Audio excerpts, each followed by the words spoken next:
Our story begins with a boy who was once a 35-year-old salaryman with no girlfriend. It has been 5 years since he was reincarnated into this world, and his old life is now a distant memory. Here, he is only a farmhand, and their work is restricted to the forest. Despite the humble life, he is happy. He offers to help his mother, who praises him as a gentle boy. He has gotten used to being a child now. His little brother also calls out to him. He keeps his reincarnation a secret to not cause his family distress. He then thinks about the grimoire, a book that holds his power. He is a summoner, a class that uses magic to create cards and summon monsters from them. He summons an H-ranked insect named Denka. However, he still hasn't reached the required level to fight demons, and the divine protection of summoned beasts is the most important thing to him. In his card holder, he has 20 cards. The divine protections from his summoned beasts increase his personal stats, making his strength equal to an adult's. He knows that an early increase in stats means control over the game, and he's good at grinding. Suddenly, a girl steps on his summoned insect, killing it instantly. She cheerfully asks Alan to spar with her. The girl, Karina, is his beast-hunting training partner. She's excited to play, and they prepare to spar with wooden swords. They playfully declare themselves as Knight Alan and Knight Karina, ready to begin their duel. Despite his mind of a 35-year-old, Alan finds the fight embarrassing. Karina is incredibly strong and fast, and he can't lower his guard. Karina relentlessly attacks, her speed and power overwhelming Alan as they exchange blows with their wooden swords. Alan struggles to keep up. Although his strength and speed were enhanced by his summons, his body isn't used to it yet. Karina, on the other hand, is enjoying the fight immensely. Karina happily exclaims that playing with Alan is more fun than playing with her own father. Alan, however, is frustrated that even after 5 years of training, he still can't win against her. Alan's dad comforts him, explaining that Karina is a sword master, a talent discovered during the judgment ceremony. He thought it was strange she was going to serve nobles one day, but Karina tells him to stop looking at her like that, claiming she's just a normal swordsman. His family discusses talents. His mother asks if Alan has one too, and Karina says it's pretty cool. But his father says that farmers can't read, and the priest had told them he didn't have any talent. Alan thinks to himself that it wouldn't make a difference even if they could read. He remembers the ceremony where all his stats were ranked and his talent was revealed to be crawling. Feeling dejected, Alan curses the gods of this world. His family, however, comforts him, saying they will raise him well, talent or not. He reflects that even though they aren't rich and his parents are younger than him, he's happy to be in this family. Sometime later, Karina's father, whom Alan calls Uncle Gorilla, is proud that she wants to be a knight. Today, the knights are coming to their village to test her ability. As they walk through the town, Alan notices the commoners looking down on them as farmhands, questioning if a farmhand's kid could truly be a sword master. A boy with the talent of axe wielder taunts Alan, calling him a talentless brat. Karina quickly defends him, but Alan tells her to ignore them. His father asks if he's all right. Just then, the knights arrive. A troop of knights on horseback makes their grand entrance into the village, their presence commanding attention. The villagers are in awe, especially of the chief. Karina, unintimidated, steps forward and introduces herself to the stern-looking knight leader. The chief announces that they will spar to test if she truly has the talent of a sword master. He warns that if she lied, she will be executed, shocking her father and Alan. Karina's father protests, but the knight insists that disobedience will result in death. Karina, however, confidently accepts the challenge, eager to fight. A knight named Raybrand, a spear master, steps up to face her. The two talented warriors prepare to duel, spear master versus sword master. Karina's father watches with a worried expression as she charges fearlessly towards the seasoned knight, beginning their intense battle. To the crowd's amazement, Karina is getting the upper hand against the knight. Alan muses that since she's been practicing since she was 3, Her sword skill might be better than his even if he hadn't chosen Hell mode. The knight cries out as he is pushed back, but the knight retaliates, sending Karina flying into a wall, which shatters on impact. Her father and Alan cry out her name in terror. The guards restrain Karina's furious father. Alan feels a surge of helplessness, realizing he's not strong enough to fight soldiers and worries about what will happen to Karina's family. The knight notes that Karina used an extra skill. From the rubble, she launches a powerful spinning attack that sends the knight's weapon flying. The knight declares the fight is over, but Karina is ecstatic. She exclaims how fun the fight was and thanks him, genuinely impressed by his strength. The knight, Ray, admits his defeat. The crowd erupts in cheers, proclaiming that the village has given birth to a true swordmaster. Alan admits he's even jealous. Karina's father rushes to her side, checking for injuries. The knight chief confirms there is no doubt about her talent. He tells Karina that when she turns 12, she will go to a school for the gifted. Until then, he will send a teacher for her. Alan wonders if he can study too. Alan analyzes the talents of those around him, noticing the star ratings. Karina is a 3-star swordmaster, while the others are only 1 star. He realizes that at 3 stars, she is higher level than anyone else here and that the number of stars is related to their stats. He reflects on his own progress. He is still at level 1 after 5 years. He understands that in Hell mode, his stats need to be 100 times higher than in normal mode. Seeing how strong a 3-star is, he wonders how far he is from his goal. Time passes and fall has come. Alan is now 6 years old, yet still at level 1. After the discovery of the Swordmaster, his nameless village was renamed Karina Village. He continues to practice, honing his throwing skill after 200,000 throws, but he knows he needs another 5 years to reach Hell mode. While eating, his mother notes that his dad is late. Alan explains that since farmers aren't allowed to do business, his dad leads a beast hunter team in the fall and winter to earn extra income. Just then, his mother calls out as a group of men arrives. His father, Rodden, has been brought back gravely injured and covered in blood. His mother, Teresia, screams in horror while Alan calls out to his dad.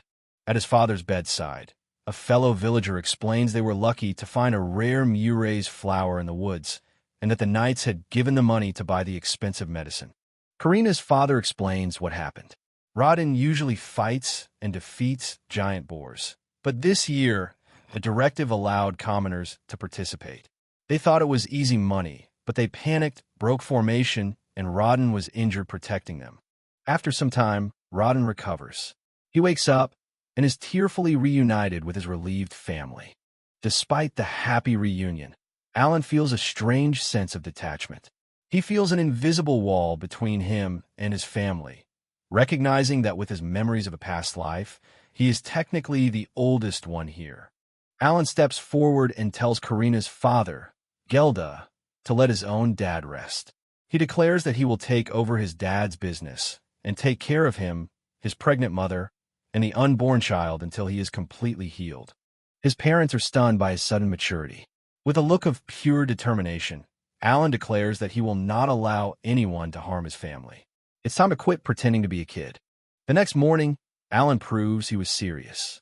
Gelda is shocked to see the young boy effortlessly carrying 2 large buckets of water, starting his work early. He diligently works the fields, harvesting potatoes. He knows that farmers have to give 60% of their harvested crops to the landlords, so he is determined to store up enough food to ensure his family gets through the winter. 2 days later, he has harvested an enormous amount of food. Gelda is amazed at how quick he was. With that done, Alan decides the next thing to get is meat and clears a patch of tall grass. It has been a fruitful day. The experience he has accumulated is finally enough to open a new skill, Card Enhancement, which allows him to increase his summon stats. He has also acquired several new summon cards. Using his grimoire, Alan summons a new creature, a G-rank insect named Bionta, which has the skill Provoke. Alan commands his new summon, Bionta, to use its Provoke skill. He hopes to attract about 50 birds to hunt for the winter. He waits, but at first, nothing happens, and he wonders if the skill failed or if the sound was too low. His question is answered when a giant, terrifying bird-like monster descends from the sky with a screech. Alan instantly recognizes it as an alba heron, the very monster his dad named him after, a name that means to fly freely in the sky. The alba heron is huge, at least 2 meters tall, and this is Alan's first time hunting a demon beast. He didn't expect this, but he recognizes it as a once-in-a-lifetime chance. He puts his highly practiced throwing skill to the test, successfully landing a stone against the monster's head. Realizing one hit won't be enough, he opens his grimoire and summons a pack of his animal-type summons, a group of dog-like creatures. He commands his dogs, Pochi, to attack. They swarm the D-rank beast, but even with 15 of them, they are not strong enough and are violently thrown back. The Albaheron's massive claw descends upon him. Believing he's about to die, Alan desperately tries to think of another way to survive. He quickly summons a new creature, an F-rank insect named Chew, which has the skill Suck. He commands it to suck the monster's blood, a strategy he calls Energy Drain. His plan works. With the Albaheron weakened, the pressure lessens. He has tired out his opponent and now has a chance to win. He seizes the opportunity and charges forward. A notification declares the Albaheron is defeated and that he has received 100 experience points. Surrounded by his summons, Alan raises his sword in triumph, screaming that he really won. Exhausted but victorious, he hugs one of his dog summons, admitting to himself that the feeling of winning is even more awesome than he had imagined. He brings the colossal beast back to the village. His family is stunned, and Karina calls him cool, though she is also frightened. Gelda informs him that the village chief will let him have the rest of the monster after refining the wings and magic stones.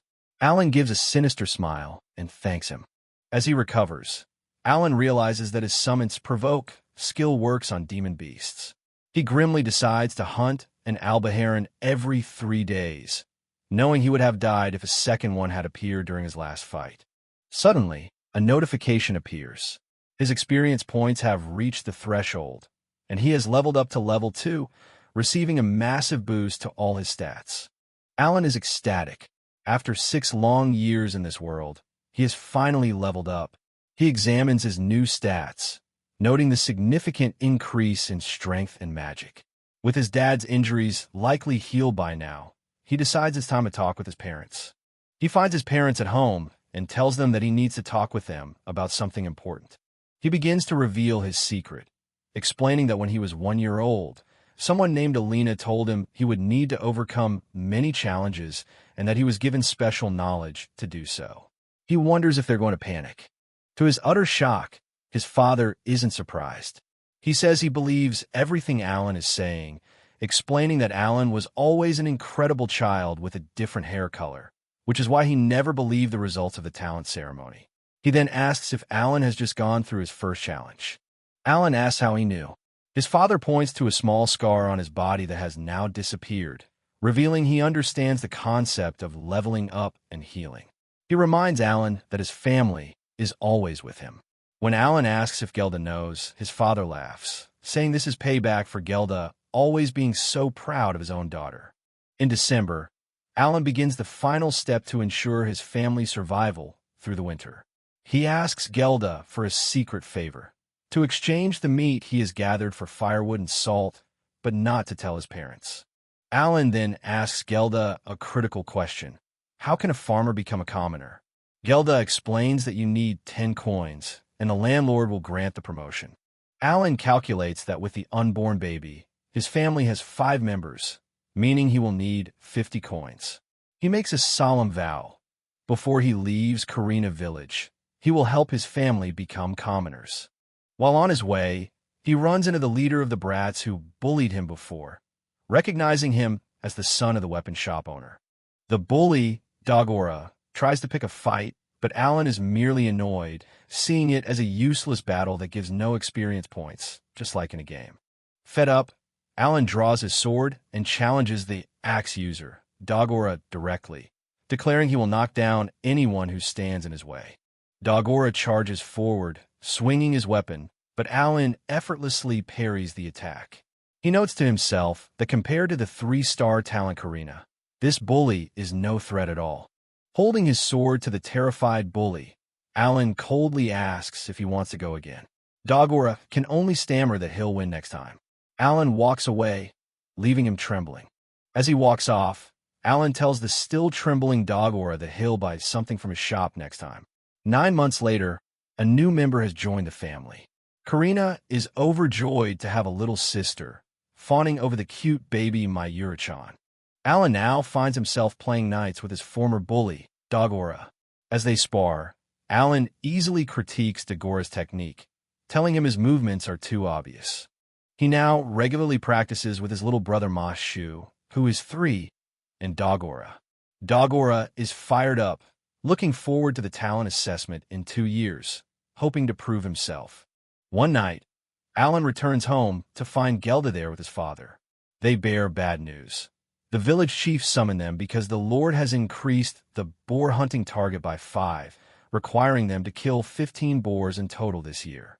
This means more civilians will have to participate in the dangerous hunt, just like last year. Rodden explains he tried to object, but it's an order directly from the Lord. Teresia is distraught at the news.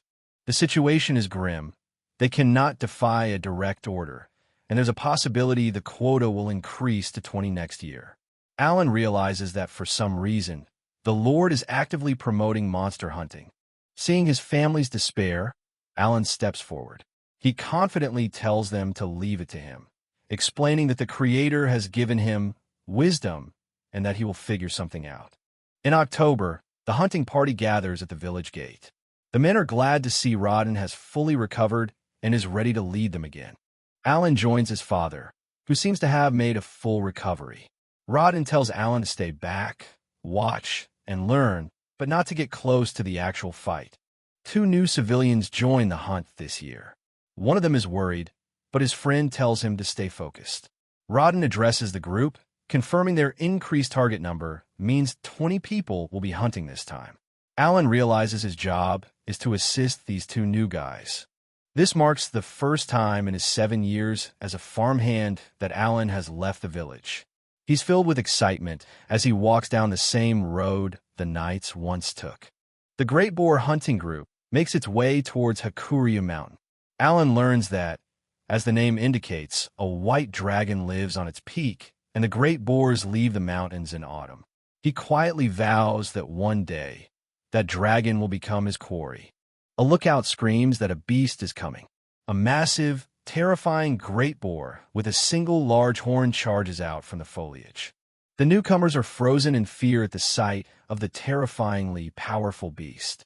The veteran hunters, however, stand their ground, ready to intercept its charge.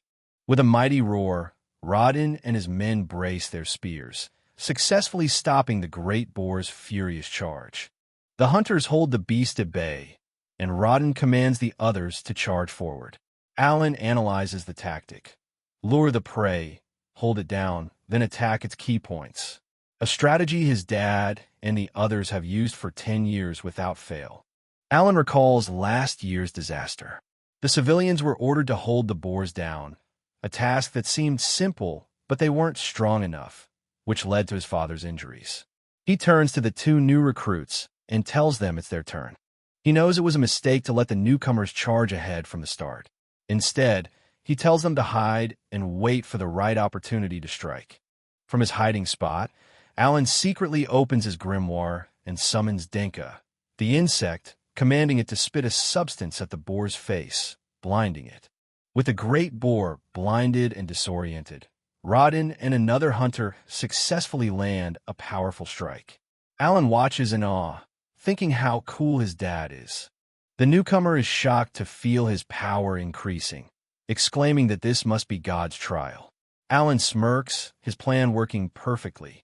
By letting the civilians gain real combat experience, their experience points have greatly increased. Now they should be able to kill all 15 boars quickly. A notification appears for Alan as well. For defeating one great boar, he gained 400 experience points, allowing him to reach level 3. His stats increase once again, and he celebrates leveling up. filled with new resolve. Alan knows his life will change once his level is high enough. He decides he will hunt more boars and albaherons to gain experience until he finally earns the 50 coins his family needs. 5 months of relentless hunting and training pass. Finally, in June, after a year and 10 months of dedication, a notification appears. His enhancing and summoning skills have both reached level 4, unlocking grade 3 skills in his grimoire and granting him a brand new ability, the storage skill.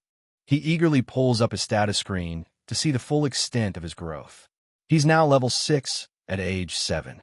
More importantly, he can now summon E-rank animals, a significant step up.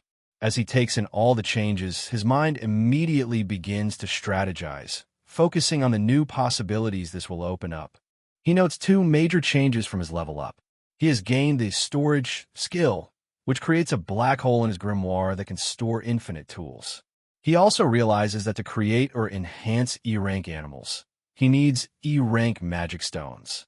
He recalls hunting a horned rabbit before, but can't remember finding a stone, as they're the lowest rank and have no tax. He quickly learns that E-rank stones are considered worthless and can be found plentifully throughout the forest. The task of gathering enough stones seems tiring, but he is thankful for his new storage skill, which will make it much easier. 3 months later, he can summon E-rank animals. As he looks at his grimoire, surrounded by his summons, he has an epiphany. He finally understands the intention of the game maker, the creator of this world. After wondering how a summoner is supposed to fight, he now sees his path clearly.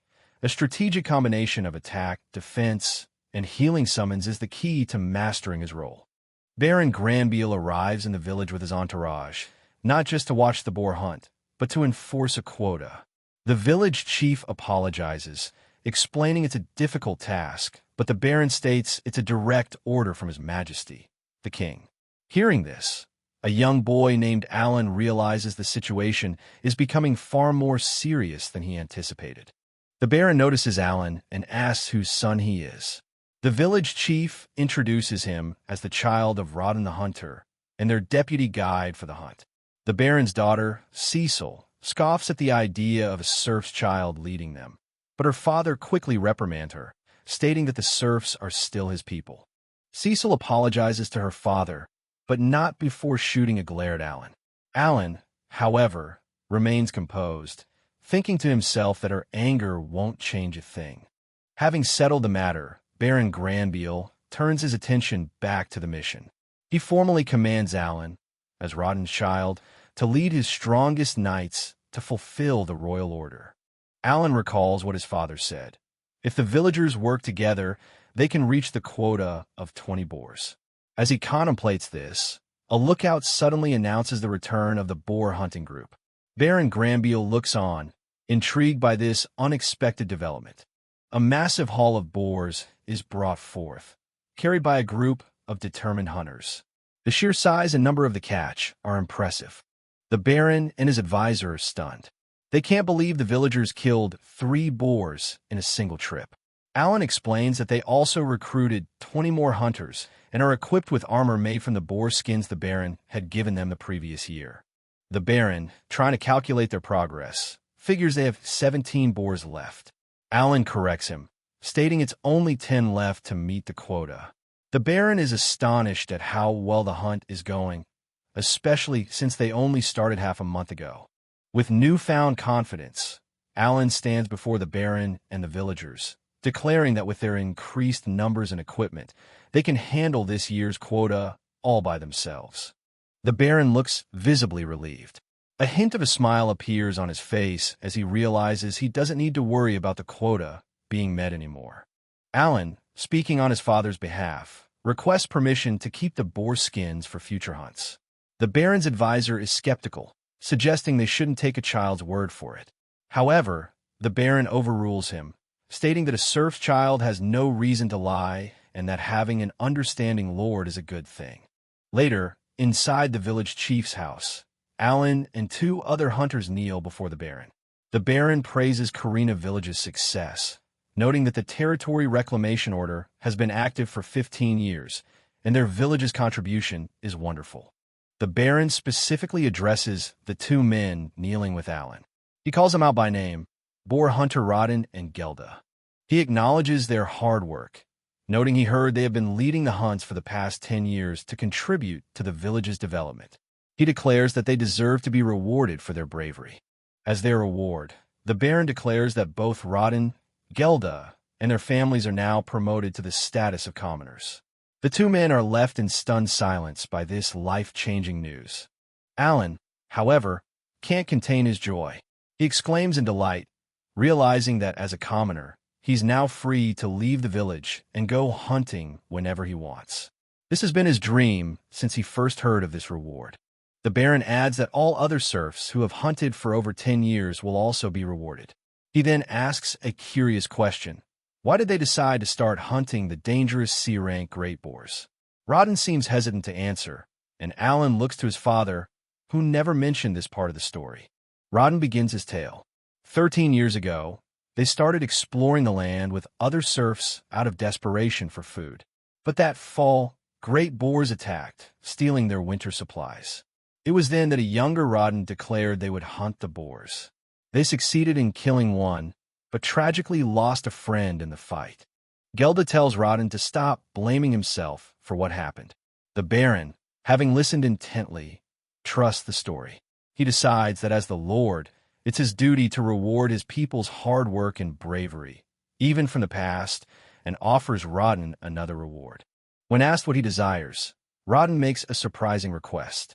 He asks the Baron to please allow his son, Alan, to work at his house. Rodden proclaims that his son is much smarter than him and will surely be of great use. Alan is completely shocked by his father's words. Alan tries to object, but his father insists, even suggesting Alan can be used as an errand boy. The Baron's advisors agree that there's no doubt Alan is a smart child, and the Baron himself voices no objection to the proposal. Alan's mind races in panic. His dream of monster hunting feels like it's slipping away. If he works at the Baron's house, it will be even more inconvenient than before. He desperately searches for a breakthrough, a way out of this situation. But the Baron's next words change everything. He announces that he will make Alan an official servant of the Granville house. Alan is stunned, realizing the vast difference between a simple errand boy and a formal servant. He needs a reason to refuse, but his father calls his name, stopping him. Rodden, overwhelmed with tears of joy, pats his stunned son on the head. He sees this not as servitude, but as a priceless opportunity for Alan's future, a step up in the world he could only dream of providing. Understanding the weight of his father's actions, Alan's resistance fades. Alongside his father and Gelda, he bows deeply before Baron Granville and formally accepts the position, stating, "I am in your care." His life in the village is now over, and a new chapter as a servant in a noble house is about to begin. Alan feels the weight of his father's decision. It's an opportunity he can't possibly refuse.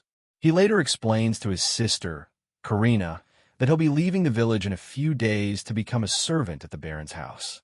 To say goodbye, Alan asks Karina to play knights one last time.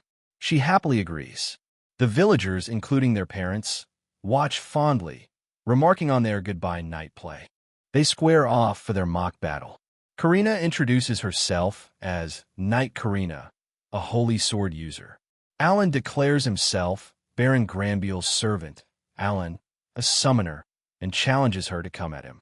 With a determined look, Karina shouts that she's coming, and the two children charge at each other, their wooden swords clashing in a flurry of strikes. The onlookers are stunned by their speed. Alan is actually pushing Karina, who is known for her talent, back. A look at Alan's stats shows he has reached level 7. Fueled by determination, he thinks to himself that he will win today. The duel ends. Alan calls it a draw, but Karina, exhausted and out of breath, feels that she has lost. Alan extends a hand to Karina, telling her their match isn't settled yet and they should fight again. Karina takes his hand, smiling, and promises she'll be even stronger the next time they meet. Alan knows that Karina will soon be going to the academy to serve the royal family, so their chances of meeting again are slim. He's just glad he got to see her smile one last time. even though he knows she held back her best move. As he prepares to leave, Alan struggles to hold back his tears. He hugs his little brother Mashu, telling him to be strong and protect their baby sister, Miura. His friend, Dagora, gives him a dagger from his family shop as a parting gift. They exchange a simple bye as Alan prepares to leave his friend behind. Finally, the day of his departure arrives. As Alan stands before the carriage, his father, Rodin, kneels down and tells him that his life won't end as a servant forever, urging him to make the most of this opportunity. Alan waves goodbye to his family and his entire village. Inside the carriage, seated across from Cecil, Alan takes one last look at his village disappearing in the distance. He quietly promises to do his best. And so, upon arriving at the Baron's house, Alan became the personal servant of Cecil, just as she requested. The new role is clearly a struggle for him. His new life is demanding. Cecil, unhappy with the taste of a fruit, orders Alan to go to the market and buy her a pawpaw.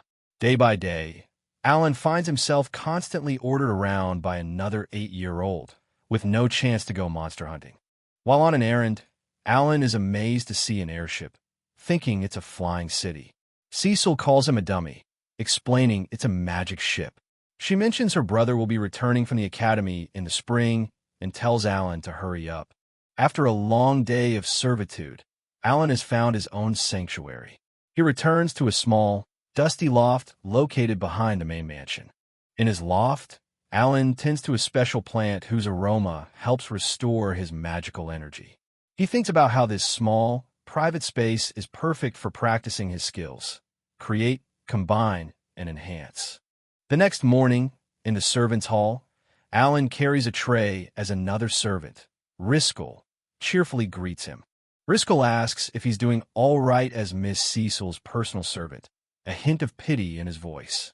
Alan learns that in the vast Granville house, there are a total of 30 servants, not including those who only work for a short time. Alan's life settles into a routine. He has two main duties in the house: taking care of the sleepy, yawning Cecil in the morning, and serving meals to the entire Granville family. During a meal, Lady Granville observes that Alan seems to have gotten used to working there. She also notices that the family's meals are quite simple, much like the servants, and wonders if the Baron is trying to be frugal. Lady Granville compliments Alan, saying she can't even tell he was a serf. The Baron casually mentions that Alan doesn't have any talent. Cecil overhears this, a knowing smile on her face, thinking it's understandable that Alan knows a lot about her talent now. Cecil proudly puffs out her chest and declares her talent. She is a sorcerer. She also boasts that her older brother, Mihai, is a swordsman. While the Baron immediately scolds Cecil for revealing her talents so carelessly, Alan is privately impressed, noting that sorcerer is a good 2-star talent. The Baron then shifts the focus, turning to his other son, Thomas, to ask about his. The atmosphere at the table grows heavy. With a somber expression, Thomas apologizes to his father, confessing that he doesn't have a talent and expressing his deep desire to study at the academy, just like his older brother and Cecil. Alan reflects on the scene, realizing that even nobles have their own worries. He finds it rare that 2 out of 3 children have talents, as talents are more likely to appear among commoners and serfs. Meanwhile, Lady Granville comforts her son, telling Thomas he doesn't need to apologize.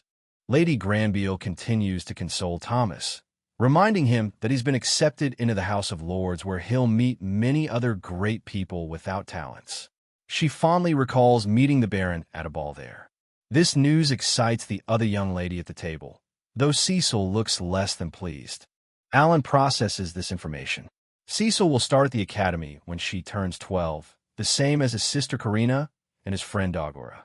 He smirks to himself, thinking that with Cecil's personality, she probably won't get along with them. On his first day off, Alan heads into the city to gather information. As a servant, he has no curfew, so he just needs to return by the next morning. He walks 2 hours to the market at the North Gate, a much shorter trip than from the south. There, he spots his destination, the Adventurers Guild. He stands before the impressive building. This is the Adventurers Guild, an organization of monster hunters, just as his fellow servant Riskel had told him. This is exactly what he's been looking for, a way to earn both experience points and money. He eagerly approaches the counter, but his hopes are quickly dashed. The receptionist informs him that he's only 8, and adventurers must be at least 12 years old to sign up. He's frustrated to learn that he's underage. Though he plans to work as a servant for a few more years to make his father proud, he is determined not to give up on monster hunting. Alan notices a bulletin board for mission requests. Using his gamer-like interface, he takes note of the available quests. He sees missions for various monsters, but notices a crucial piece of information is missing: their habitats. Spotting a tough-looking adventurer, Alan decides to ask for information directly. The adventurer, annoyed at being bothered by a child in what he considers not a playground, asks why he should tell him anything. The adventurer, Levin, surprisingly begins to share information. He explains that high-level monsters appear closer to the White Dragon Mountain, a place that takes 7 days to reach. It's where the great boars come from. He then slyly asks if a kid like Alan is familiar with the roads. Alan notices a rank B quest for a beast called a Muttergalsh in the Ramba Forest. He has a sudden realization. His father named his younger brother, Mashu, after these very monsters. Levin dismisses it as a job for knights, not adventurers like him. Levin then points out the rank A quest for the White Dragon, a monster shrouded in mystery on the White Dragon Mountain, a place no one can currently exploit. Alan is amazed that even for a reward of 1,000 copper pieces, no one dares to fight the White Dragon. Just then, Levin's party members, Marushi and a hooded woman, call him over to celebrate. Having gotten the information he needed, Alan thanks Levin and decides his next steps. It is now mid-November, and the air is cold enough for snow. Alan makes his way to Granbeel's North Gate. A guard stops him, asking for a pass. Alan presents the Baron's crest, which the guard immediately recognizes. The guard apologizes and lets him pass. Alan realizes the crest is more useful than he thought. He's been preparing for this day, his summons at the ready. Finally, he steps outside the towering city walls, a smile spreading across his face as he takes in the open road and the freedom it represents. He has a whole day off. Now that his family are commoners, they can move freely. With a shout of excitement, he declares, "Let's go hunt." The gate guard can only watch as he sprints off, shouting a warning about the dangers of going alone. Alan consults his mental map of the area. He knows that getting too close to the White Dragon Mountain is dangerous due to the high-ranked monsters that reside there. After running about 10 kilometers into the forest, he decides to aim for D-rank monsters, confident that he can handle them. He prepares to summon his bird, Hook. Alan tests Hook's intelligence, which has improved after enhancement. It's the only summon that can understand all his orders. Pleased, he pets Hook and then sends his flock of birds into the sky, using their Hawkeye skill to scout for monsters. An hour passes with no sign of monsters, leading Alan to believe the random encounter rate is low. He takes a moment to check his inventory, which includes some coins, a few magic stones, and the dagger he got from Dagora. Suddenly, Hook flies down, chirping. It's found something. Realizing it's much faster to search from the sky, Alan thanks his summon and draws his sword, ready for whatever lies ahead. Hook leads him deeper into the woods. Alan proceeds with caution, unsure of what kind of monster awaits. The area seems quiet, and he wonders if this is really the right place. His question is answered abruptly as several beast-like figures emerge from the trees, brandishing crude weapons. He quickly finds himself surrounded by a small horde. He identifies them instantly. They're D-rank goblins, about 1.5 meters tall. Recognizing the threat, he prepares for the impending battle. As the 5 goblins charge, Alan calmly opens his grimoire and summons his own reinforcements. "Come, Thomas," he commands. 5 ferocious, cat-like creatures, his E-rank summons named Tama, appear around him, growling and ready to fight. Their stats show they are formidable fighters. The goblins hesitate, intimidated by the sudden appearance of the beasts. Alan smirks, confident in the power of his E-rank summons. It's an even match, 5 of his Tamas against the 5 goblins. The beasts let out a collective growl, eager for battle. Knowing he can summon his animals within a 50-meter radius, Alan strategically surrounds the goblins, cutting off their escape. With a grin, he declares, "Now, let the hunt start." The Tamas leap into action, tearing into the goblins with their claws and fangs in a chaotic frenzy of battle. One of his Tamas successfully defeats a goblin, earning Alan 200 experience points. He's pleased his summons can handle the fight. However, the victory is short-lived as another Tama is struck down. Seeing one of his summons get defeated in a single hit, Alan realizes this won't be an easy victory. He quickly changes tactics and summons his E-rank insect, a Jiha. A large, beautiful butterfly named a Jiha emerges. Its status screen appears, highlighting its high endurance and agility, as well as its special skill, Scales. A nearby goblin looks on in confusion. Alan knows he can use a Jiha's skill to put the enemies to sleep. As the goblins become drowsy from the butterfly's scales, he prepares to strike with a stone. He throws a stone, but, just as he expected, it has no effect on a D-rank monster. Frustrated, he commands his remaining Tama to attack the sleeping goblin. In less than 2 hours, the battle is over. Alan has defeated 5 goblins and gained 1,000 experience points. He grins, realizing this hunt is far more efficient than he could have ever expected. Alan gets to the grim task of harvesting the magic stones from the defeated goblins. He dislikes doing it, but for a summoner, magic stones are a lifeline that he must collect. Looking up at the sky, he sees his bird summon, Hook, has already located another group of 5 goblins within 3 kilometers. It seems goblins are a plentiful resource. It turns out to be the best day off ever. In total, he defeated 80 goblins and 5 horned rabbits, earning over 16,000 experience points and leveling up from 7 to 9. He also learned more about his insect summon skill, Scales. It has a high success rate on goblins, but he notes that to use debuffs on opponents 2 or more ranks higher, he would need to use multiple insect-type summons at once. As evening approaches, he notices he lost a few Tamas during the fights. He'll need to collect more E-rank stones to create new ones. He calls to his birds, telling them it's time to go. He notices his birds are acting strange and asks what's wrong. To his dismay, he realizes that since they have normal bird eyes, they can't see well in the dark. His first hunt is cut short, and to make matters worse, he's lost. A month passes. Alan establishes a routine, going out to hunt every 6 days. He reaches level 15. The cycle of hunting monsters for experience, money, and better equipment feels easy, but he still hasn't saved enough to buy good gear. As Alan worries about his low servant salary of 50 silver coins a month, he is suddenly summoned by the head butler. Alan is brought before Baron Granbiel, who sits at his desk with the butler standing by. The Baron informs Alan that the butler's performance reports have been nothing but praise. The Baron's expression turns serious. He asks Alan what he has been doing on his days off, noting that he was seen trying to sneak out before sunrise again. Alan realizes they are suspicious and knows he must be careful with his lies. To the surprise of the Baron and the butler, Alan confesses the truth. He goes monster hunting outside the city. He explains that he is the son of the hunter Rodden and that hunting is simply his family's way of life. The butler looks shocked. The Baron's stern face softens into a smile. He remembers Rodden's bravery and calls Alan the child of a hero. Alan feels relieved that his story, which was mostly true, sounded natural and believable. Alan explains that he sells the meat to a butcher for pocket money. The butler advises against it, warning of rumors.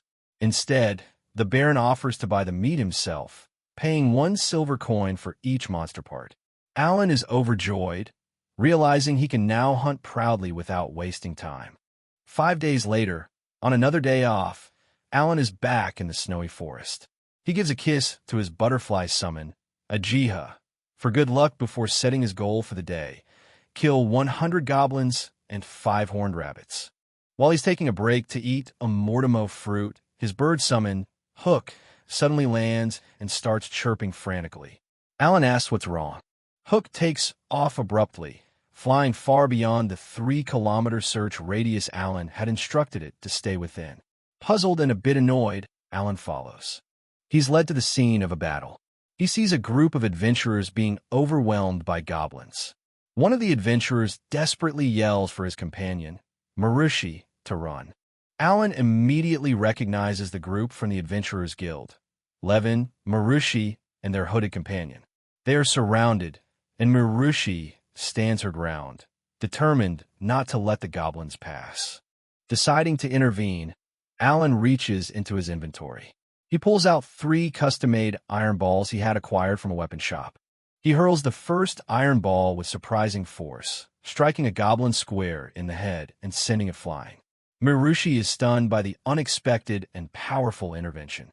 Appearing seemingly out of nowhere, Alan grabs a stunned Marushi and declares that he's here to help. He quickly dispatches his other 2 iron balls, taking out 2 more goblins with precise and deadly aim. The remaining goblins, enraged by the sudden loss of their comrades, turn their attention towards the new threat. Alan realizes his iron balls aren't enough to kill them. Not wanting to reveal his summoning abilities, he decides to fight them directly. He tells a hesitant Marushi that he'll take care of the goblins on the right. He had been avoiding direct combat to keep his borrowed servant clothes clean, but now he has no choice. He charges in, sword drawn, and swiftly cuts down a goblin, moving on to the next. One of the adventurers manages to kill a goblin, but the fight is taking its toll. The hooded woman is almost out of mana. Marushi cries out in despair, seeing that Levin is gravely injured and won't make it. The battle ends. Alan stands alone amidst the fallen goblins, having saved the adventurers from certain death. Marushi and her companion are amazed that Alan killed 3 goblins by himself. They tell him Levin's wound is too serious and they won't reach the city in time. Alan offers them some herbs he has. Alan pulls out a recovery herb he obtained from Summon. He's never used it before, but deducing its purpose from a name, he decides to use the injured Levin as a test subject. He applies the herb, and to everyone's astonishment, Levin's grievous wound begins to magically heal and close up before their eyes. Levin is saved. The party is overjoyed and amazed by the mysterious kid's abilities, with one even wondering if he passed the trial of a god. Alan is just glad the herb worked. Alan then tends to Marushi's injured arm, this time using an even more precious item, a Mayure's flower. The party is shocked that he possesses 2 different kinds of rare herbs. The healing is so fast that Alan recalls his own father didn't recover this quickly from a similar injury. Alan explains that a recovery herb only heals to some extent, while the Mayure's flower can restore one's maximum physical strength. Levin, now fully recovered, finally recognizes Alan from the guild and asks what his incredible talent is. Alan simply states that he was told he doesn't have one. The adventurers are in awe of Alan, calling him cool and insisting they must pay him back for saving all of them. Alan, however, just wants to get back to his hunt and asks them not to tell anyone about him. But Levin persists, asking if there's anything else they can do. Alan pauses, considering their offer. An idea strikes him. As repayment, he asks for all the magic stones from the goblins they defeated, as well as 100 of their own E-rank stones. He declares that this will be enough. After the grateful adventurers depart, Levin vowing not to lose to goblins again, Alan is finally alone. But before he can resume his hunt, there's something he needs to check. He summons his bird, Hook. Alan tries to process what happened. He always believed that summons were supposed to simply follow their master's orders, and that their stats and skills were tools for the summoner to command. Hook looks back at him, not understanding the problem. But Hook ignored his instructions and prioritized its own will, choosing to lead him to the adventurers in need. Kneeling in the snow, Alan has a profound realization about the nature of the summons created by the god of this world. He reaches out and gently pets his summon. He apologizes to Hook, reassuring it that he isn't blaming it. With a smile, he promises that next time, he will consider the possibility of Hook finding someone in need and says, "I'm counting on you."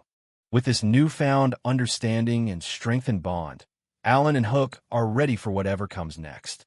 Hook lets out a mighty cry and spreads its wings, ready to continue their journey together with his summons. In late December, 2 months have passed since Alan started working at the Baron's mansion. The Knight Commander, who sometimes visits to trade information, notes that Alan is looking much better. The commander's job is to protect the Lord by catching criminals and subjugating monsters. During dinner, the family discusses how their country seems to be safe from war. Cecil, the Baron's daughter, excitedly points out that the meat they're eating is from the 5-horned rabbits Alan caught in a single day, much to the Knight Commander's surprise. The Knight Commander then mentions that Karina Village successfully defeated 20 great boars. The girls praise Alan's father for the achievement, and Alan proudly accepts the compliment, saying it was only natural. This makes Karina suspicious. She wonders why, if they caught so many boars back in October, they aren't getting to eat any of the meat now, recalling that they had boar meat last winter. Alan silently agrees that it is strange. The Baron scolds Karina for her selfish question, while Alan internally speculates that the meat was likely sent to the royal capital on the king's magic ship. Karina sadly whispers to Alan that the Baron's own children get less meat than the serfs in her village. Just then, their brother Thomas tries to order Alan to catch a white deer for the upcoming New Year's party. Karina looks worried, but Cecil quickly steps in, telling Thomas he has to go through her first. Thomas reluctantly backs down. The Baron and Lady Granville also tell Thomas to stop bothering Alan. However, Alan is unfazed and accepts the challenge. He thinks to himself that his father's team has hunted C-rank monsters like the Great Boar before, so now it's his turn to try. Alan heads out into the snowy wilderness. He summons his team of crowned frogs, who begin hopping around, ready for the hunt. Suddenly, their target appears from the trees. It's a C-rank white deer, an aggressive-looking beast with massive, intimidating antlers. As the white deer charges, Alan stands his ground. With his grimoire open, he resolved that he can't call himself a summoner if he can't properly utilize his summons abilities. With a shout, Alan commands his summons. The frogs unleash their power, creating a massive wall of ice that instantly freezes and traps the charging deer. The hunt is a success, granting Alan 2,500 experience points. He notes that hunting goblins is far more efficient for leveling up, but figures that this impressive catch will earn him praise as he drags the deer's body through the snow. Back at the mansion, panic erupts as a monster is spotted outside. Baron Granville yells for everyone to grab their weapons and hold out until the knights arrive. The guards ready their spears, only for the monster to be revealed as Alan, dragging the massive deer. He announces that he has captured a white deer as per Master Thomas's order, leaving everyone speechless. The tension breaks as Karina happily tells her mother that with this deer, they no longer need to worry about the New Year's party. Lady Granville agrees, looking relieved. As the family thanks Alan, the Knight Commander questions if this is truly a talentless kid. In disbelief that an 8-year-old could single-handedly kill a C-rank monster, he quietly orders one of his men to recheck Alan's background. Thanks to Alan's achievement, he is now entrusted with a weekly hunting day to provide meat for the family. His salary is also doubled to 100 silver coins, though he notes it's a fixed rate, suspecting the Baron is having financial difficulties. Even so, Alan is ecstatic that he now gets to go hunting twice a week, even though he secretly wishes it could be more. Time passes, and it is now March. A carriage arrives, and Lady Cecil wakes Alan, telling him they are going to meet her older brother. Today, they are to pick up the Baron's eldest son from his school dormitory in the city. At the landing point, Alan and Cecil are in awe as they look upon a massive airship docked at the port. Cecil is amazed to see the airship up close. Alan, already aware that it's fueled by magic stones, is more interested in the principles behind its operation. He observes other magic tools, noting the world's advanced technology. Cecil runs to greet her brother, Mihai, as he disembarks. After they exchange greetings, Alan introduces himself. Mihai is surprised to see such a young new servant. Cecil proudly tells her brother that her servant is a hunter, which Mihai finds excellent. Alan thinks to himself that Mihai is much calmer than his sister and that their father certainly spoils her. Mihai gives Cecil a gift from the capital, a beautiful butterfly accessory, which she loves. As Alan watches the two siblings' close bond, his thoughts drift to his own friends back home, Mashu and Miura, wondering how they are doing. Sometime later, during Mihai's spring break, it's the first hunting day since his return. Fulfilling an order from Cecil to hunt a lot, Alan returns to the manor with a massive haul of monsters, prompting a guard to wonder if they're preparing for a feast. Upon returning to the mansion, Alan is welcomed back. He thinks about how walking through the streets with his catch attracts a lot of attention. While his storage is limitless, the monster parts are too big to fit through the small opening. In the courtyard, Mihai is sparring with the Knight Commander. Alan arrives and watches, impressed by their skillful movements and the commander using his sword for the first time. As Alan is welcomed back by the family, the Knight Commander praises Mihai for his improvement over the past year. Mihai, however, modestly asks them to stop calling him young master, as he is already 13. Cecil happily notes that the head chef will be pleased with Alan's successful hunt. Mihai then turns his attention to Alan, remarking that he is pretty good, and asks if he has time for a sparring match. Alan is handed a Misril sword by the commander. He checks his status, noting that he wants to fight seriously in hunting mode. The ladies wonder how he can even use such a large sword, despite having defeated a C-rank monster. The commander gets ready to officiate the duel. Mihai, a 1-star swordsman, and Alan, a 5-star summoner, take their stances. As the match begins, Alan reminds himself to be careful and not get hurt. The duel starts with a clash of swords. Mihai immediately goes on the offensive, surprising Alan with his opening move. Alan is immediately overwhelmed by Mihai's attack. He's shocked that the strike wasn't particularly strong, yet he finds himself losing speed and unable to keep up. Mihai easily stops Alan's swing with one hand and launches a counterattack. The Knight Commander reassures a worried Cecil, explaining that Mihai has survived a year at the academy and can't lose to someone who has never been to school. The duel ends abruptly with Mihai's sword held to Alan's throat. The onlookers, who were tense just a moment ago, now applaud and sigh in relief at the conclusion of the match. Mihai praises Alan, calling him excellent for his young age. A breathless Alan can only admit his complete defeat, shocked at how strong Mihai was. Cecil and Krina rush to congratulate their brother on his victory. Mihai then reveals that he has to fight in a dungeon during his summer vacation, a statement that leaves his sisters and Alan in shock. Mihai explains that he will be forced to drop out of the academy if he can't get through the dungeon. He then cheerfully mentions the Holy Sword Doberig at his academy, which piques Alan's and Krina's curiosity. Alan recognizes that Mihai's strength is that of a talented person who has been leveling up for a year, but he vows he will grow 100 times faster in Hell mode. He eagerly asks for a rematch during the next spring break. Mihai laughs and agrees to the rematch, warmly asking Alan to take care of his sister while he is away. Alan nervously agrees and shakes Mihai's hand, realizing that he is steadily establishing his position as a loyal servant. A few days later, Mihai returns to the academy. As Alan and Cecil see him off, Alan feels conflicted. He wants to hunt every day and finds dungeons interesting, but worries he'll be Cecil's servant for life if things continue as they are. A new guest, Viscount Calnell, arrives at the mansion. He loudly presumes the large piece of meat he is served is the boar meat the Baron has been hiding, and remarks on the rarity of seeing a black-haired servant like Alan. While the Baron politely denies hiding anything, Alan watches the Viscount eat and immediately realizes this must be Viscount Calnell, the man behind the king's unreasonable order for boar hunting. The narration explains the local geography.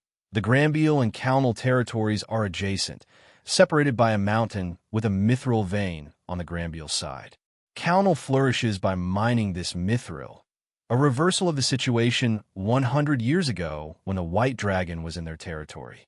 Alan connects the dots, concluding that the two territories have been on bad terms for generations because of the conflict over the White Dragon and mithril mining. This long-standing feud is likely the reason for Viscount Calnell's poor attitude and the punishing boar hunting order. Viscount Cownell announces he is there to share the results of his youngest daughter's recent appraisal ceremony. She was granted the talent of Spearmaster, and Alan notes that she is the same age as his friend Mashu. To Alan's confusion, Viscount Cownell laughs and declares that, fortunately, his daughter is talentless. The Viscount then mocks Baron Granville, saying he feels sorry for him because 2 of his 3 children have talents. He sneers that the Baron will now have to fulfill the noble's duty just like him, leaving the Baron seething with rage. As the Viscount leaves, Alan ponders the meaning of noble's duty. He wonders why having talent is considered bad when it allows for magnificent things like the airship. He concludes that being a noble is a hassle and is relieved that his friends Mashu and Karina likely won't be involved. By autumn, Alan, now 9 years old, has been working at the Granville house for a year. Wearing his new death spider cloak, he thinks about how the boar hunting season must be starting back in his home village. Alan checks his status screen. He has reached level 24 and is pleased that he is slowly getting all the necessary equipment and has a variety of summoned beasts at his disposal. Looking at his grimoire, he feels a sense of satisfaction. After killing 10,000 goblins, he has finally leveled up. He feels lucky and hopes he can hunt 3 or even 5 times the usual amount today. Feeling confident after leveling up, Alan decides to fight some higher-rank monsters. He summons his hawk, Hook, to scout ahead for D or C-rank prey. Hook quickly spots a target, a C-rank armored ant, a massive creature about 3 meters tall. Alan recognizes it as the monster another hunter named Levin had mentioned. He prepares for battle, summoning his wolf-like beasts, the Thomas. A pack of Alan's summoned beasts, the Thomas, surrounds the giant armored ant.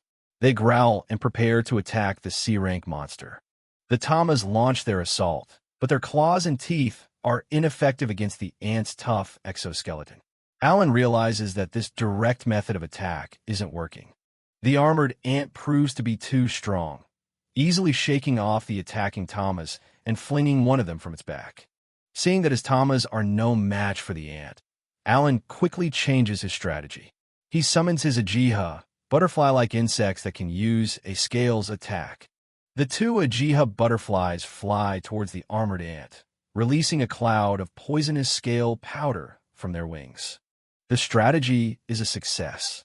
The poison from the scales works, and the giant C-rank monster collapses. Alan is pleased with this discovery, realizing he can use this same strategy against other tough monsters like white deers. With the giant ant unconscious from the poison, Alan decides to finish it off before it can recover. He climbs onto its back, looking for any wounds the Thomas might have caused. Alan aims for the ant's neck, but even with his offense stat at 438, his dagger can't penetrate the hard shell. He realizes he needs a better dagger just as the monster begins to stir. As the armored ant wakes, Alan panics but puts all his strength into one final, desperate stab, determined not to let it escape. He succeeds. A notification confirms the defeat of the armored ant, rewarding him with 3,000 experience points. Relieved, Alan prepares to collect the magic stones and move on. However, Alan runs into another problem. The ant's shell is too hard for his dagger to penetrate, making it impossible to collect the magic stones. Frustrated, he gives up and sends his birds to look for orcs instead. While scouting with his bird, Alan peeks from behind a tree and spots a large creature in the distance, which he estimates to be around 2 meters tall. He finds a C-rank orc fast asleep. Alan notes that while his summons are never exhausted, normal monsters have to sleep, giving him the perfect opportunity to strike. He summons his Tamas to prepare for an ambush.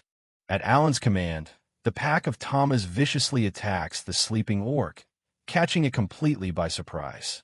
The ambush is a success, as the orc lets out a cry of pain. Alan watches with satisfaction, pleased that his strategy is working. Enraged, the wounded orc retaliates with a powerful swing of its weapon, managing to take out 3 of Alan's summons in a single strike. Despite the orc's powerful counterattack, Alan remains calm and orders his remaining Tamas to attack it with their scratch ability. The Tamas swarm the orc once more, relentlessly clawing at the beast as it cries out in pain. Alan defeats the orc, earning 1,500 experience points, and decides this will be his next grinding target. He successfully collects the magic stone and celebrates killing a C-rank monster without needing to use traps. He feels a sense of accomplishment, clutching the C-rank magic stone he acquired. However, his confidence is short-lived. He remembers his crushing defeat by Mihai, a 15-year-old from the academy. He reasons that academy alumni, like the Knight Commander, must be far more powerful. Realizing the huge power gap, Alan resolves that in this Hell mode, he must gain much more experience to become stronger and overcome the overwhelmingly powerful people in this world. With his new grinding target set, Alan sets his next goal, to kill 2 orcs at once. He sends his hawk, Hook, to start searching, and a summary shows his successful day's results. 1 armored ant and 15 orcs defeated for a total of 25,500 experience points. Alan is ecstatic. He calculates that if he can handle 40 orcs a day, he'll earn 60,000 experience points, a massive increase from the 25,000 he got from hunting goblins.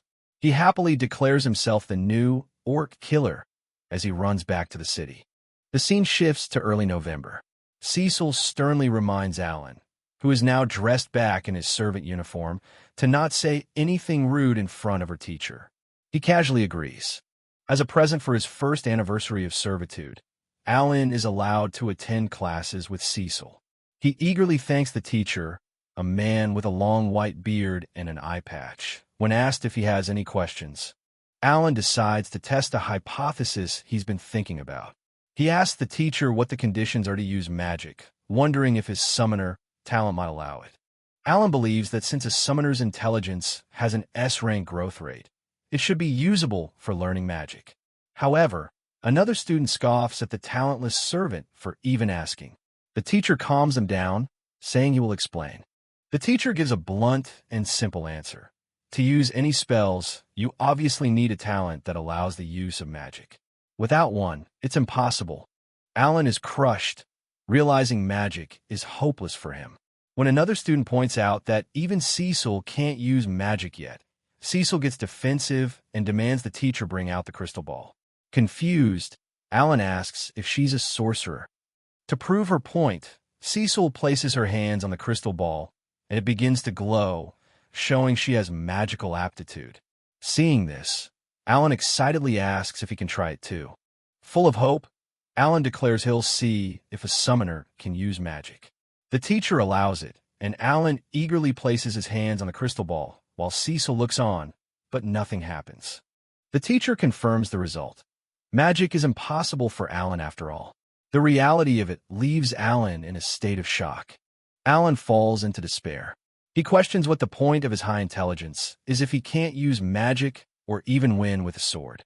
His hopeful hypothesis is officially and quietly debunked. Another year has passed since Alan was officially allowed to hunt. In that time, he has become a familiar face in the city, gaining many acquaintances among the other adventurers. While walking through the city, Alan notices a commotion.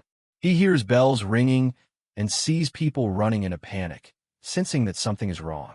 He spots a fellow adventurer, Levin, running past with his party. Alan calls out to him, trying to find out what's happening. Levin frantically explains that a B-rank monster, Madagalshu, has appeared near the south gate. His party member vehemently warns Alan not to even think about trying to fight it. Levin adds that the situation is terrible because both the commander and vice commander are absent, meaning there's no one strong enough to fight the monster. Their only choice is to help evacuate the citizens. Alan assesses the situation. He knows most adventurers in the city are talentless and won't fight. Recalling that his duty as the Granville family's hunter is to help those in trouble, he decides he must act. Believing the Baron will forgive him for acting on his own initiative this one time, Alan steels his resolve. He turns towards the danger and declares his challenge to the B-rank monster. Alan rushes ahead toward the south gate, where civilians are in a panic, scrambling to get their wagons and escape the city. The city gate is a scene of chaos as guards try to direct the flow of traffic, shouting for the wounded to move one way, while civilians hurry to evacuate.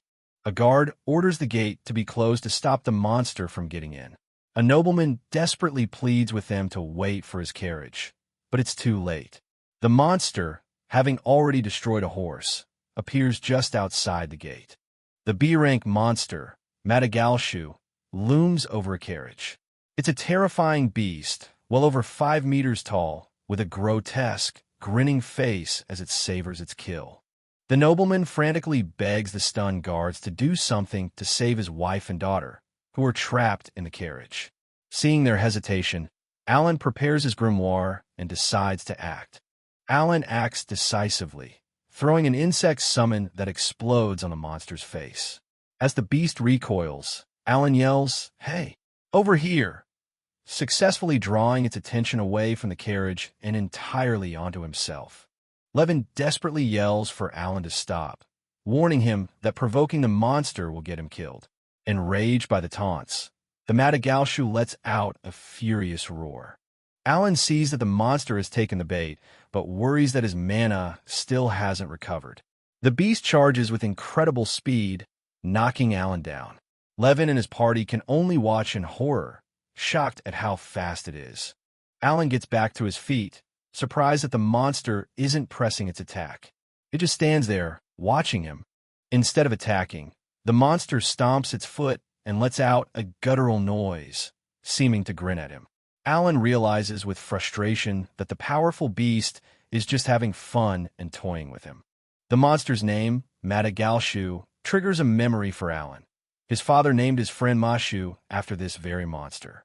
Horrified at his dad's terrible naming sense, Alan wonders if this is some kind of sick turn-based battle. Determined to make the monster regret its arrogance, Alan opens his grimoire.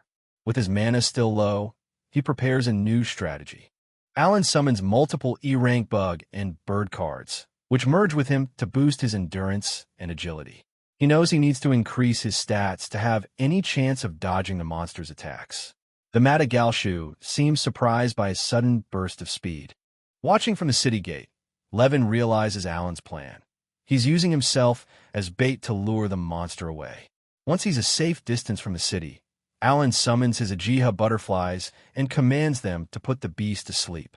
As he continues to lead the monster further away, Alan repeatedly orders his Ajiha butterflies to attack, hoping their sleep-inducing powder will eventually take effect. Exhausted, Alan finally stops deep in the forest. He clutches his grimoire, realizing with a sinking feeling that he has lost track of the monster. Panic sets in. All of his debuff attempts have failed, and he comes to the grim conclusion that it's impossible for him to defeat this monster on his own. Accepting defeat, Alan decides to retreat for now. He consoles himself that he at least lured the beast far away from the city. He resolves to gain more experience and return for revenge later. But the Madagalshu is relentless.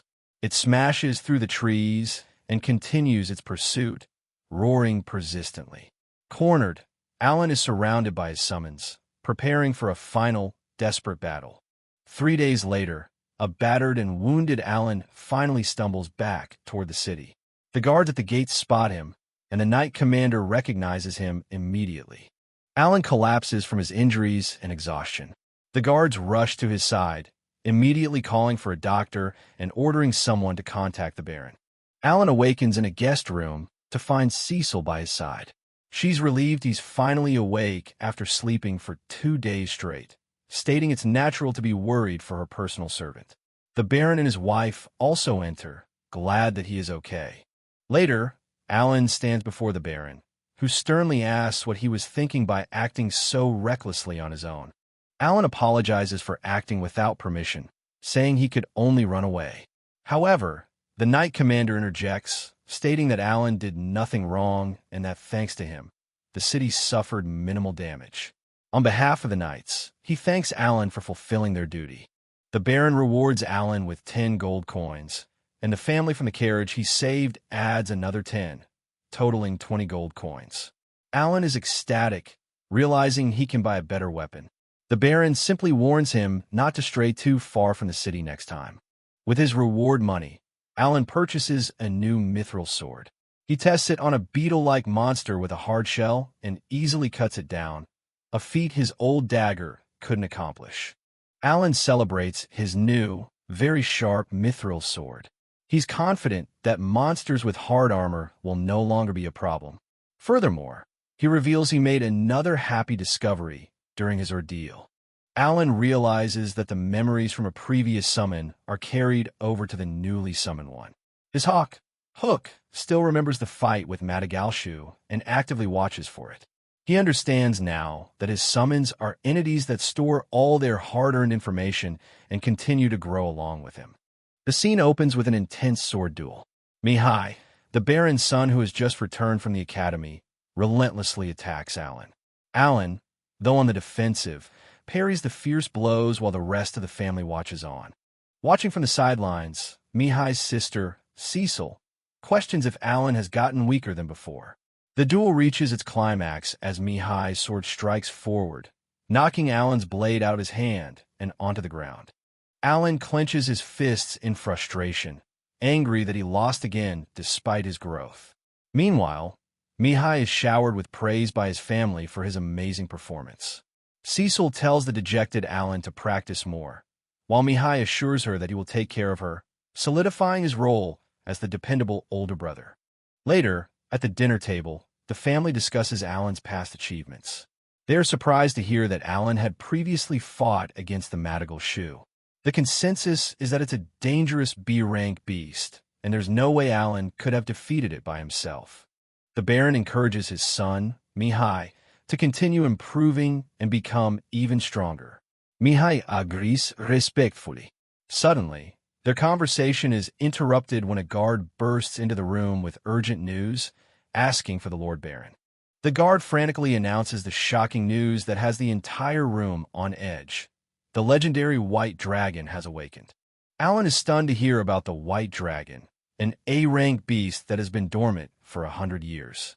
The situation becomes more dire as the guard reports that an adventure guild saw the dragon flying towards the Kalnal territory, causing the Baron and his wife to worry. An advisor proposes a plan to investigate the new settlement of the White Dragon, starting with the 4 main mines in the surrounding area. The Baron listens intently, considering the course of action. The Baron expresses his concern, stating that such an investigation would likely take months due to the high-rank goblins and orcs infesting the foothills. In stark contrast, Mihai and the younger members of the family are visibly excited, viewing this as a historic event unfolding after a century of peace. The Baron's wife agrees with Mihai's excitement. The advisor adds a word of caution, suggesting they keep the matter secret as the dragon might still return. Overhearing everything, Alan understands the gravity of the situation, realizing they are in trouble and that he must prepare himself for what's to come. After a fruitful first week of training, Alan reviews his progress. He's reached level 5 in combining and summoning skills. His grimoire has expanded, and most importantly, he's gained the comradeship skill. His stat sheet shows a significant boost in all his abilities, marking a major step up in his journey. He notes the movement of the White Dragon and plans to check it out. Alan examines his newly acquired comradeship skill. While a D-rank summoner skill might seem low, he's eager to test its potential, hoping it proves as useful as his storage ability.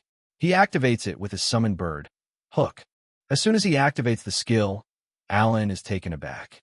He stares in shock as his summoned bird, Hook, lets out a peculiar cry, indicating that something unexpected is happening. Alan is astonished as he realizes the true power of his new skill. He can now share senses with his summon. This is observation assimilation, allowing him to see everything through Hook's eyes. His excitement grows as he discovers the assimilation isn't limited to just vision. He can also share Hook's hearing. As the bird soars through the sky, Alan feels as if he's the one riding the wind high above the forest. Combined with his Hawkeye skill, Alan can now see for miles ahead. He notes a limitation. He can't issue direct orders when Hook is out of a certain range, but the potential of this scouting ability is incredibly interesting. Alan draws a parallel to his past life as a gamer. This ability is like controlling multiple characters at once through different screens. He realizes that as long as a summon has an intelligence stat above 100, there's no limit to how many he can control simultaneously. It dawns on him that increasing his intelligence is the key. For each summon under his comradeship, he needs 200 intelligence points, meaning with his current 1,200 points, he can control 6 summons. Holding a vast amount of D-rank magic stones, he eagerly decides to see what new D-rank animals he can now summon. Alan looks on in awe at the new D-rank summons available to him. The first 2 presented are Buran, a formidable stone-type golem with high endurance, and Harami, a fish-type creature with high magic power. A variety of other D-rank summons are displayed. These include a large bear, an owl named Nuru with a night eye skill, a spider with spider silk, a plant creature called Jagabata, and a small, newly hatched-looking creature. Alan processes the information about his new summons. He realizes that with the exception of Jagabata, all of them have an intelligence stat above 100. This means he can control them remotely using his comradeship skill. He does note, however, that he is sad he can't give team orders from a distance to summons like Tama, but he already has a team with Hook. A thrilling realization hits Alan. From now on, he can just use his summons to hunt beasts remotely. Overflowing with excitement at this game-changing strategy, he decides to test it out immediately on a nearby group of armored insects. Alan puts his new remote command strategy into action. He orders his spider to shoot its silk to immobilize an armored ant, then immediately commands his powerful bear to move in and finish it off. The battle is a swift and overwhelming success. It only took a few hits from his summoned creatures to defeat the armored ant. Alan claps his hands in delight, a satisfied smile on his face as he confirms that he can finally command a coordinated team of summons to fight for him effectively. His newly formed remote summons team stands triumphantly. With this success, Alan immediately begins to strategize their formation and roles. He designates Horu the bird and Hook the owl for reconnaissance during the day and night respectively. Meanwhile, he plans to utilize Harami's ability to greatly increase the team's evasiveness, laying the groundwork for a versatile and efficient hunting party.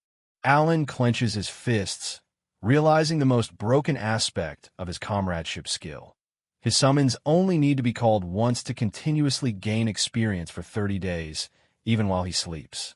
He then instructs his new team, warning them not to get too close to strangers and not to fight back if attacked, prioritizing their survival and steady growth. As he walks through the forest, Alan marvels at his incredible new talent. Remotely controlling 8 summons doesn't feel uncomfortable at all, and he feels his own strength has suddenly increased. He realizes the ability to observe such a large area must have many other applications, and as his bird summon flies towards the distant mountain range of the White Dragon, an interesting idea begins to form in his mind. Through the eyes of his summon, Alan discovers a settlement named Karina Village. Below, he spots 2 young warriors, a girl with a sword and a boy carrying a large axe, preparing to face off in a practice duel. The 2 young warriors ready themselves for battle. On the right is Karina, a talented 3-star sword saint, and on the left is Dagora, a 1-star axe user. With weapons drawn, they both yell "Come!" and charge at each other. The 2 clash in a dynamic flurry of action, with Karina letting out a powerful shout as she swings her large sword against Dagora's axe. Nearby, another young boy is called to practice. This is Ma Shu, a 1-star spear master who eagerly runs to join the training, spear slung over his shoulder. The trio of young warriors, Karina, an annoyed Dagora, and a smiling Ma Shu, gather after their sparring session, showcasing the next generation of fighters from the village. Alan continues his reconnaissance, his bird summon flying high above the village. It silently perches on a branch, observing a man diligently working the fields below. While working, a man looks up and comments on the strange-looking bird flying by. Elsewhere, Alan uses his summon to visit a small home, where a mother, Miura, gently braids her young daughter's hair, telling her to stay still. For Alan, This is a way to feel close to his own family. After she finishes, the mother and daughter are puzzled to find a single gold coin on the floor, a secret gift left behind by Alan through his summon. Back at the Baron's mansion, Alan is seen dutifully sweeping the floors. He looks out the window, feeling amazing. He has designated a new bird summon, Chiapai, to visit his home every day, using comradeship to check in on his family from afar. The story jumps forward in time. It is now October, and Alan is 10 years old, having served at the Baron's house for 2 years. A meeting is underway where the Baron discusses the mining situation. Just as they feared, after 100 years of absence, the area is now teeming with magic beasts. An advisor delivers a grim report. Magic beasts are gathering not just in the mines, but also near the mithril refinery. Restoring just the nearest coal mine will require a massive effort to clear the beasts, recruit miners, and build a transport route, a process estimated to take a staggering 3 years, much to the Baron's shock. The Baron and his advisor conclude that, as they expected, the miners' hasty exploitation of the mines angered the White Dragon. Listening in while serving, Alan feels a shiver of fear, grateful that he didn't use his comradeship to observe the A-rank beast directly, worried his summons would have run back in fear. In another part of the territory, an important-looking official is informed that the Night Order's punishment has officially begun.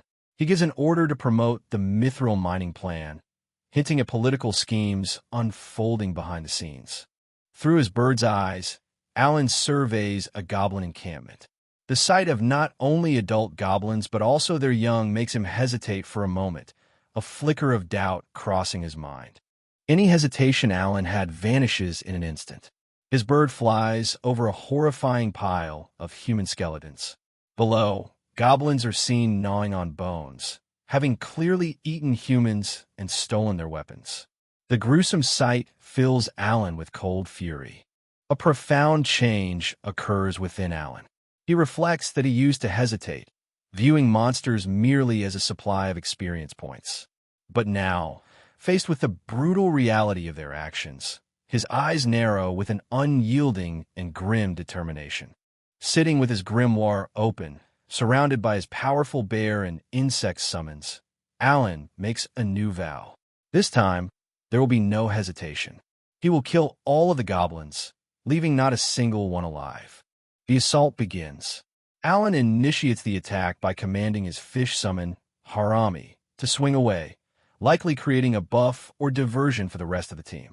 Harami's ability grants a dodge-up status to the bear and spider summons, increasing their evasiveness. As the surprised goblins look on, Alan gives the command for the bears to charge in first.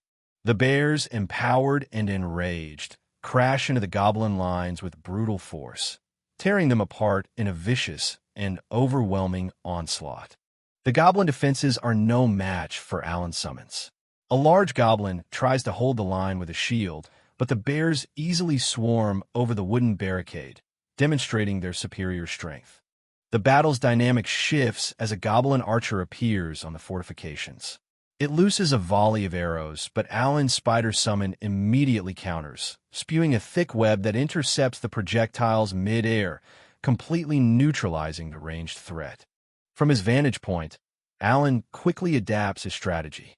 Recognizing the danger of stealthy ranged attackers, he issues a precise command, directing his spider and bird summons to prioritize and eliminate the archers. With his team now managing both ground and air threats, Alan calmly oversees the unfolding battle, ready for the enemy's next move. As his summons continue their rampage, Alan watches his EXP notifications pop up. He sees the main force of the goblins emerge from their fortress and calmly says, "Here they come." A massive horde of enraged goblins, armed with swords and spears, pours out from their encampment, charging furiously onto the battlefield. Unfazed by the goblin horde, Alan stands confidently with his grimoire open, surrounded by his army of massive bear summons. A goblin looks on in shock as Alan gives the decisive command, "My bears, go and destroy them all." The goblins attempt to flee, but find their escape route cut off by another squadron of Alan summons. Alan smirks, revealing his strategy. It's no use running away. I already deployed my troops that way. He has them completely surrounded. The battlefield descends into chaos as Alan's bears relentlessly tear through the trapped goblins, leaving a trail of destruction in their wake. With 20 bears in the fight, Alan is confident of his victory. Suddenly, a powerful roar echoes from the goblins' side, and a massive shadow looms over them. Alan's eyes widen in surprise as a new, much larger threat appears. The boss finally appears, a hulking, C-rank goblin king, wielding a massive axe. Alan recognizes the formidable foe, noting that the heady opponent has finally shown himself. The goblin king dismisses Alan's summons, but Alan's warriors, who have already defeated thousands of C-rank beasts, stand their ground, ready to prove he is no match for them. The battle against the king is over in an instant. With a final guttural cry, the goblin king falls. A notification immediately pops up, confirming its defeat and awarding Alan a bonus of 4,200 EXP. Standing amidst the carnage and the goblin king's fallen axe, Alan issues his next command to his bear summons, to gather all the goblin corpses in one place. Alan begins the grim but necessary task of harvesting the magic stones from the piles of goblin bodies. Once he's collected them all, he turns to the remaining corpses, ready to dispose of them. To clean up the aftermath, Alan conveniently pulls a lit torch from his item storage. He sets the massive pile of goblin bodies ablaze, creating a large pyre. With his summons watching, he declares the quest at the goblin village complete. Following his past life's customs, Alan offers a prayer for the spirits of the dead, intending to hand over the human remains to the knights. He checks his results. 223 goblins defeated for a massive gain of 48,800 EXP. As he watches the smoke from the pyre rise into the sky, Alan sets his future goals. He plans to continue conquering goblin villages for the next few months to level up enough to face the formidable Madagalshu and eventually challenge the Orc King. The story jumps forward to March. A familiar airship signals the return of Mihai, who has now graduated from the academy. His sister Cecil is overjoyed that the family could be together again, but as Alan observes their reunion, he senses that something about Mihai is very strange. Mihai affectionately pats a teary-eyed Cecil on the head, noting that she's already 10 years old. He then turns his attention to Alan, and with an intense, serious expression, challenges him to a fight. Alan acknowledges that Mihai is different this year, but he was planning to challenge him anyway. The family looks on. The ladies comment on how strange and intense Mihai is acting, while the Baron and his wife watch with concerned expressions. Preparing for the duel, Alan checks his status. Now, level 34, he summons his best single battle configuration, buffing his stats with 30 insect and 20 animal summons. With his holder status complete, he faces Mihai, determined to win this time. Alan, the 6-star summoner, and Mihai, the 1-star swordsman, face each other and cross swords and thanks before the match. At the Baron's signal to begin, the duel erupts in a blur of motion. Mihai lunges with a swift and powerful thrust, but a much-improved Alan easily dodges the attack, demonstrating his newfound speed. Alan's agility has almost doubled from the previous year, now reaching an incredible 1483. With this massive boost in speed, he is confident that this time he will finally defeat Mihai. Alan presses his attack, launching a fierce strike. To his shock and frustration, Mihai, despite being slower, manages to block the blow. Damn it, he can still block it. Alan thinks, stunned by his opponent's defense. Alan continues his high-speed assault, confirming that he is indeed faster. However, Mihai remains calm and composed, seemingly unfazed by Alan's movements, which puzzles him. Alan unleashes a furious combination of strikes, surrounding Mihai with a whirlwind of attacks from multiple angles at once. The female onlookers watch in shock, believing Mihai is losing to Alan's relentless assault. However, the Baron calmly corrects them, stating, "No, not really," hinting that the battle is not as one-sided as it appears. Mihai, with a sharp, focused gaze, expertly deflects Alan's flurry of attacks, showing no signs of strain despite being on the defensive. The intense duel continues. Alan grows frustrated, wondering how Mihai can still block all his attacks when he's obviously faster. He questions if Mihai is somehow able to read his movements. Ultimately, Alan collapses in defeat, lamenting, "I lost again." He questions if it's because his physical strength is too low.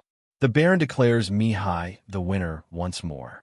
However, Alan notices that this time, Mihai doesn't offer a handshake, looking away with a somber expression. The Baron proudly commends Mihai, noting how much stronger he has become after 3 years of training at the academy. Mihai smiles and respectfully thanks his father. Cecil rushes to Alan, praising him for getting stronger and for keeping his promise to fight her brother. With a cheerful smile, she adds that while he's improved, he still can't be compared to the amazing Mihai. Playfully, Cecil suggests that Alan become Mihai's disciple to learn the way of the sword. The woman beside her agrees, saying she should learn from him as well. Alan seems to consider the honorable proposal. Mihai interrupts with a serious tone, gathering Cecil and Thomas to make an announcement. He reveals that he must perform his nobility's obligation for the next 3 years, during which time he will not be able to return home. The news comes as a complete shock to everyone. Mihai apologizes for the suddenness. When Cecil asks what the obligation is, he can't reveal the details. The Baron gravely confirms that it begins tomorrow. The family is heartbroken. The Baron and his wife look on with somber faces as a tearful Cecil says she wants to stay with him longer. Mihai comforts her, promising to write letters and assuring her he will return after the 3 years are over. Alan overhears the household staff gossiping.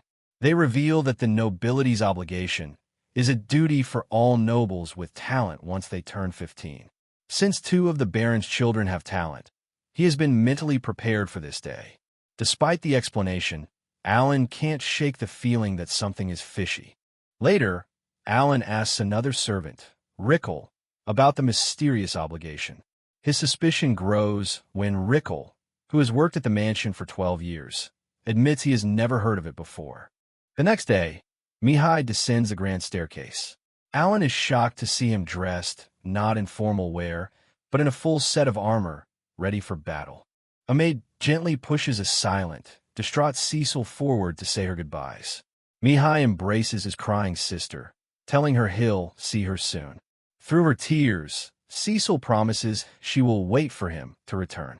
The Baron and his wife offer their son words of encouragement, telling him that he is the pride of the Grabiel family and that he must do a good job and come back to them safely. As Mihai walks towards the exit, the entire household staff lines up to wish him a safe journey. Just as he is about to leave, he suddenly stops and turns, pulling a very surprised Alan into a hug. In a serious tone, Mihai entrusts Alan with a heavy responsibility. "Aran, take good care of Cecil. Please protect her." Alan, though shocked, understands and accepts. As Mihai turns to leave, Alan notices that the young master's hand is shaking. With a final, determined look, Mihai declares that he is setting off to fulfill his obligation for the family, then boards the waiting carriage and departs. The family waves a tearful farewell. Alan stands by Cecil, reflecting on the future. After 3 years, Mihai will be gone, and Cecil will be off to the academy. He solidifies his vow to devote himself to protecting her. 2 months pass since Mihai's departure. A montage reveals Alan's incredible progress.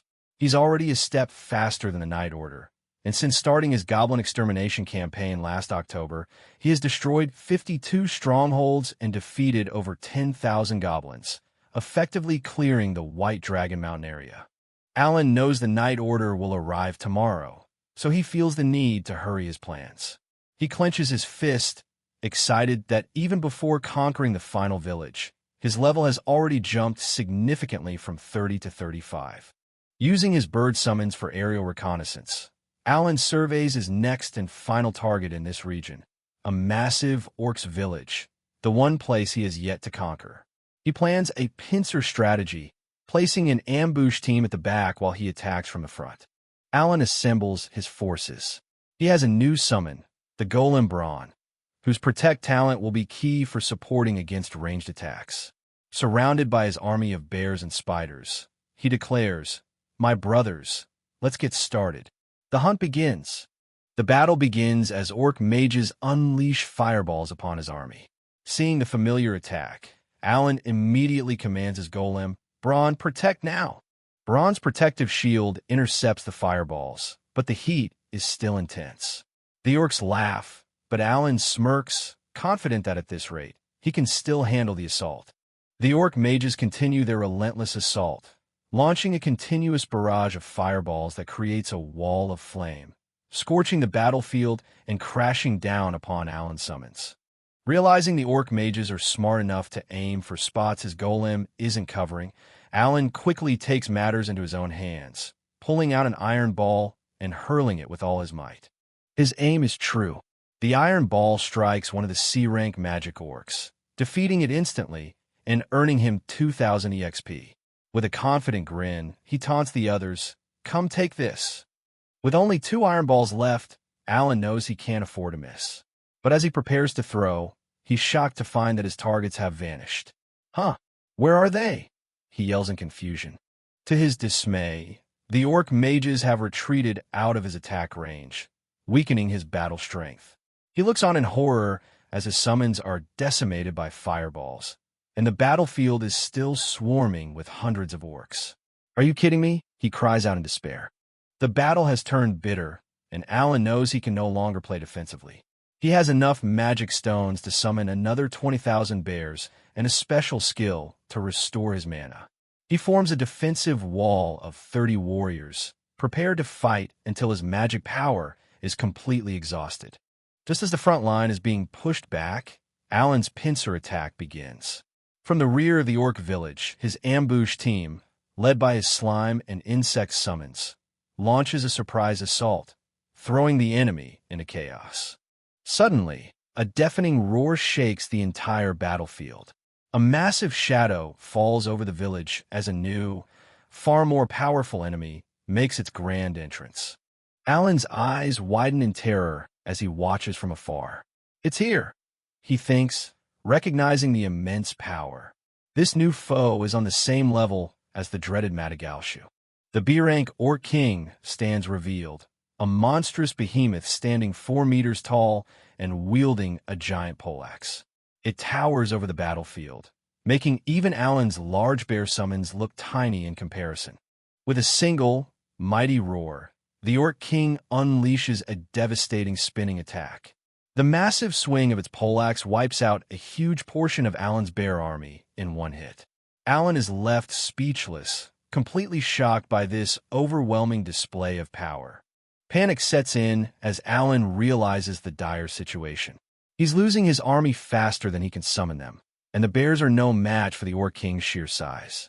He desperately tries to create and enhance more D-rank animal summons to reinforce his crumbling front line. The Orc King charges forward, shrugging off the attacks from Alan's remaining forces. It swings its mighty axe again.